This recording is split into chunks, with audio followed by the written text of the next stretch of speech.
The state election board has passed a slew of new rule changes, including a requirement of a hand count of ballots. Do you support that? Well, it's not really hand counting of the ballots, it's on the number of ballots that were cast. So let's make it clear. I don't want people thinking they're sitting there counting every single contest on these ballots. I think it's not a bad idea in concept, but you need a lot of time and training to do it. Doing it the last minute is a little more irresponsible than we'd like to see. Do you worry that the state election board and the Secretary of State's office are at loggerheads about some major election issues this close to election day?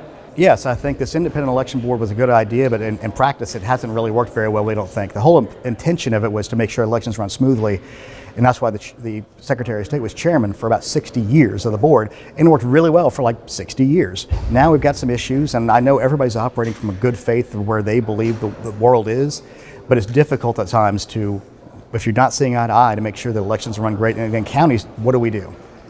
We just saw you deliver a press conference at the steps under the Gold Dome in your tweed jacket, and it's an image a lot of folks associate very closely with 2020. Mm-hmm. When you look back on that election and you look ahead to the one that's coming up in just about 4 weeks, what are the risks, what are the threats that keep you up at night? Well, the biggest thing is I think we're more prepared for the potential outcomes of threats that could come this time, because in 2020, it was all new. Now we can kind of see a lot of it coming, and we see a lot of the foundation getting laid for it, which is why we're being so transparent, why we're working so hard on educating voters, and why we're ready to stand behind the outcome of this election, no matter who wins, no matter who loses, because every single voter matters and every single vote matters. We saw Cobb County purchase panic buttons for their election workers. What steps are being taken to keep poll workers safe, and how much do you worry about their safety this year? We always worry about that. I mean, it's not just poll workers, it's election workers at election day offices, because we always worry about having bomb threats there too.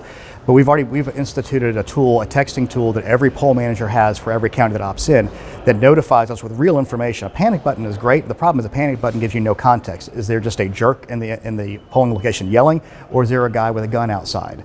So we have a texting tool that will go to the county elections director, the state elections director, and local law enforcement. So everybody's on the same page as quickly as possible with as much context as possible. But we worry about it all the time. We've gotten Narcan to every single office in Georgia after we got the drug-laden letters, the fentanyl-laden letters sent out.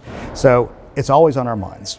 Did you ever think that you'd be overseeing an election where you have to think about safety and security this much? This was not what it was like 10, 20 years ago, was it?